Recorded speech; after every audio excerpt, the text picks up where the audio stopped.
Hello dear viewers, কেমন আছেন সবাই? আশা করি সবাই অনেক ভালো আছেন। আমি আল্লাহর রহমতে ভালো আছি। বর্তমান যুগ তথ্য প্রযুক্তির যুগ। এই তথ্য প্রযুক্তির যুগে আমাদের কিন্তু প্রত্যেকের একটি করে প্রায় জিমেল আইডি আছে, যারা আমরা সবাই স্মার্টফোন চালাই, এবং এখন কিন্তু বেশিরভাগ লোকের একটি স্মার্টফোন থাকে বা আছে, এবং প্রত্যেকটা স্মার্টফোনে কিন্তু একটি জিমেল আইডি আছে। আমরা এই জিমেল আইডিতে কীভাবে আমরা বিভিন্নভাবে আমরা মেল পাঠাতে পারি, আমরা আজকের ভিডিওতে সেই বিষয়টি দেখব। আমরা মেলটা কিভাবে পাঠাতে পারি। তো মেল পাঠানোর জন্য আমাদের প্রথমে যেটা প্রয়োজন হবে সেটা হচ্ছে আমাদের একটি ব্রাউজারের প্রয়োজন হবে।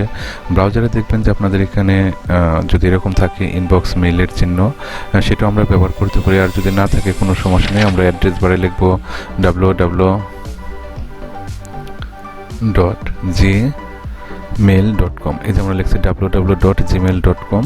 এটা লিখে আমরা ইন্টার চাপলেই কিন্তু আমাদের সরাসরি জিমেলে নিয়ে যাবে। আমরা দেখতে পাচ্ছি যে আমাদের জিমেলটা ওপেন হচ্ছে। যদি এখানে প্রবেশ করার পর যদি আপনার জিমেলটা আপনার লগ ইন করা থাকে, তাহলে কিন্তু এই পেজটা আসবে। আর যদি আমাদের লগ ইন করা না থাকে, তাহলে কিন্তু আমাদের এই পেজটা আসবে না। তখন কিন্তু আমাদের জিমেল আইডি এবং আমার জিমেলের পাসওয়ার্ড দিয়ে আমাদের লগ ইন করে নিতে হবে বা লগ ইন সম্পন্ন করতে হবে। ইমেল পাঠাতে জিমেলের ইনবক্সের উপরের বাম দিকে থাকা কম্পোজ বাটনে ক্লিক করতে হবে আমাদের। এই যে উপরে বাম দিকে এই প্লাস চিহ্নটা আছে, এখানে দেখুন কম্পোজ চিহ্ন আছে, আমরা কম্পোজে ক্লিক করব। কম্পোজ বাটনে ক্লিক করার পর নিউ মেসেজ শিরোনামে এর একটি উইন্ডো স্ক্রিনের নিচের ডান দিকে আমরা দেখতে পাবো। এইখানে আমরা স্ক্রিনটা আমরা দেখতে পাচ্ছি যে এরকম একটা স্ক্রিন আসছে নিচের ডান দিকে, একদম নিচের ডান দিকে আসে এটা। এরপর যে ব্যক্তিকে বা প্রতিষ্ঠানকে ইমেল পাঠাতে চান, তার ইমেল অ্যাড্রেস নিউ মেসেজের নিচে থাকা টু বক্সে আমরা লিখব। এখানে দেখুন এই যে নিউ মেসেজের নিচে আছে টু, মানে আমরা কার কাছে মেলটা আমরা পাঠাবো সেটা এখানে টু আছে আমাদের এখানে, আমরা সেখানে লিখব। একাধিক ব্যক্তিকে এক ইমেল পাঠাতে ইমেল অ্যাড্রেসে লিখে ট্যাব চেপে পরবর্তী ইমেল অ্যাড্রেস সমূহ লিখতে পারবেন। যেমন আমরা যদি এখানে কার কাছে আমরা পাঠাবো, যেমন এখানে আমরা যদি একটা লিখি যে আমরা একটা অ্যাড্রেস লিখলাম যে এই অ্যাড্রেস আমরা লিখবো, তাহলে কিন্তু একটা ইমেলটা সে পাবে। এরপরে যদি আমরা আরও কাউকে পাঠাতে চাই, তাহলে আমরা কিন্তু এরকম আরও অনেক আছে আপনার যাকে প্রয়োজন এভাবে সিলেক্ট করে দিবেন। একটার পর একটা আসতে থাকবে, এইভাবে সিলেক্ট করে দিবেন, একটির পর একটি আসতে থাকবে। আমরা কিন্তু এইভাবে অসংখ্য মানুষকে আমরা মেল পাঠাতে পারবো একসাথে। আমরা দেখতে পাচ্ছি এই যে ট্যুর একদম ডান পাশে এখানে আছে সিসি এবং সিসি এবং বিসিসি। সিসি হচ্ছে কার্বন কপি এবং বিসিসি হচ্ছে ব্লাইন্ড কার্বন কপি। আমরা এর মাধ্যমে কিন্তু সিসি এবং বিসিসির মাধ্যমে আমরা কিন্তু আরও অনেক নাম্বার আমরা অ্যাড করতে পারি। সিসিতে যদি আমরা ক্লিক করি, এই সিসির মাধ্যমে আমরা সিসি অপশনের মাধ্যমে আপনি একই ইমেলের কপি অন্যদের পাঠাতে পারবেন। সিসি এবং টু ফিল্ডে থাকা আমরা যদি এখানে সিসিতে ক্লিক করি, সিসি এবং টু ফিল্ডে থাকা সবার অ্যাড্রেস দেখতে পাবে।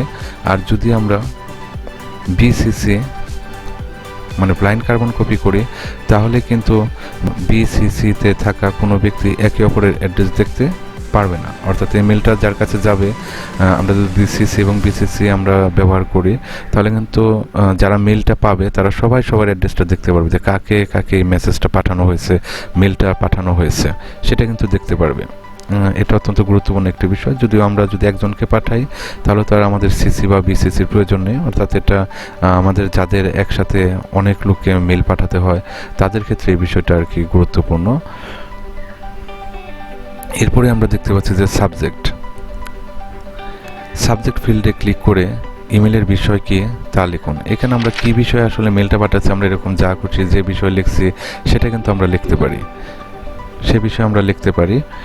এই সাবজেক্ট ফিল্ডে মূলত কী বিষয় ইমেল পাঠানো হচ্ছে তার সংক্ষিপ্ত ধারণা প্রদান করা হয়। অর্থাৎ আমরা যে মেলটা পাঠাচ্ছি সেটা কী বিষয়ে পাঠাচ্ছি তার একটা হেডলাইন এখানে থাকে, এবং এটা কিন্তু খুবই গুরুত্বপূর্ণ, কারণ যাকে মেল পাঠানো হচ্ছে তিনি এই সাবজেক্টটা দেখেই বুঝতে পারে মেলটার গুরুত্ব কতটা বা কী বিষয়ে মেলটা পাঠানো হয়েছে। এছাড়া যাকে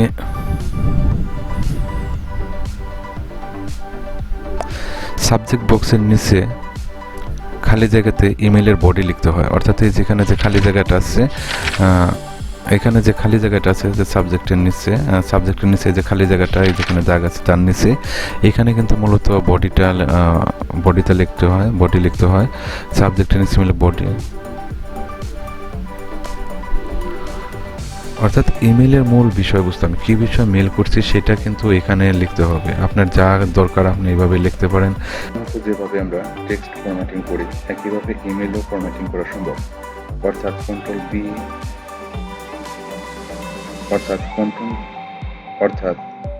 কন্ট্রোল প্লাস বি চেপে লেখা বোল্ড করা কিংবা কন্ট্রোল প্লাস ইউ চেপে লেখা আন্ডারলাইন করার মতো কমান্ড ইমেলে লেখার ক্ষেত্রেও কার্যকর।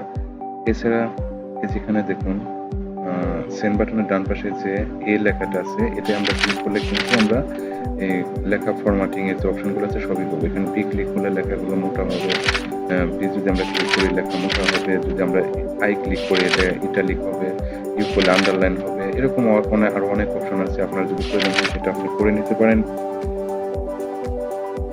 এছাড়াও চাইলে আপনি ইমেলে বিভিন্ন ফাইল অ্যাটাচমেন্ট হিসেবে যুক্ত করতে পারেন, অর্থাৎ আমরা একটা গুরুত্বপূর্ণ ফাইল আমরা মেলে, যেটা খুবই গুরুত্বপূর্ণ, আমরা ফাইল একটা সেন্ড করব এবং কোনো ছবি পাঠাবো কিংবা কোনো একটা নাটক, মুভি, সিনেমা, অনেক কিছু আছে যেগুলো আমরা পাঠাতে পারি ইচ্ছা করলে। সেটার জন্য আমাদের এই যেখানে দেখুন সেন্ড বাটনের ডান পাশে যে একটা ক্লিপের মতো একটা চিহ্ন আছে অ্যাটাচ ফাইল, এটার মধ্যে আমরা ক্লিক করে আমরা কিন্তু যে কোনো একটা ফাইল বা আমাদের ছবি আমরা সব কিছু এখান থেকে সিলেক্ট করে দিয়ে আমরা কিন্তু এখান থেকে আমরা পাঠাতে পারি।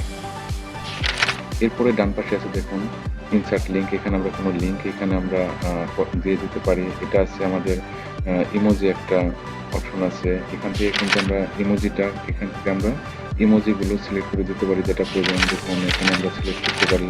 এরকম করে আরও অনেক অপশন আছে, আমরা গাড়ির ইমোজি পেতে পারি, ফুলের ইমোজি পেতে পারি, অনেক ইমোজি আছে, আপনার প্রয়োজন মতো আপনি করে নিতে পারেন। তাছাড়াও এখানে দেখুন ডান পাশে গুগল ড্রাইভের চিহ্ন আছে, আপনারা গুগল ড্রাইভ থেকে আপনি আপনার ফাইল এখানে অ্যাটাচ করতে পারেন।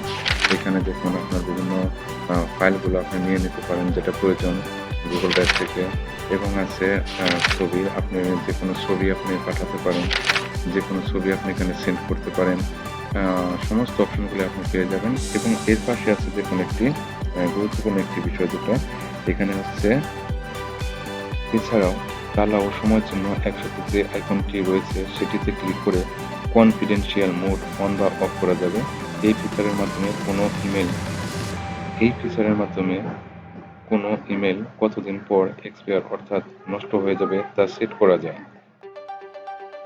যেমন দেখুন এখানে যদি আমরা ক্লিক করি, এখানে দেখুন এখানে সেট এক্সপায়ার 1 উইক, এখানে আমরা আরো সিলেক্ট করে দিতে পারবো আমরা। এবং এটা হচ্ছে ইনসার্ট সিগনেচার, আপনার কোনো সিগনেচার থাকলে এখানে ইনসার্ট করে দিতে পারবেন। এবং সমস্ত কিছু শেষ হওয়ার পরে সমস্ত আপনার প্রয়োজন মতো ইমেল লেখার পরে আপনি সেন্ড বাটনে ক্লিক করে দেবেন। সেন্ড বাটনে ক্লিক করলে আমরা যার কাছে মেলটা পাঠাচ্ছি তার মেলটি চলে যাবে। তো আশা করি বিষয়টি বুঝতে পেরেছেন, এবং যদি কোনো সমস্যা থাকে তাহলে কমেন্ট বক্সে কমেন্ট করবেন। আশা করি আপনাদের সমস্যার সমাধান করার চেষ্টা করব, এবং আমরা পরবর্তী ভিডিওতে দেখব আমরা কিভাবে মেইল আসলে তার রিপ্লাই দিব। তো ভালো থাকবেন সবাই, ধন্যবাদ সবাইকে, আসসালামু আলাইকুম।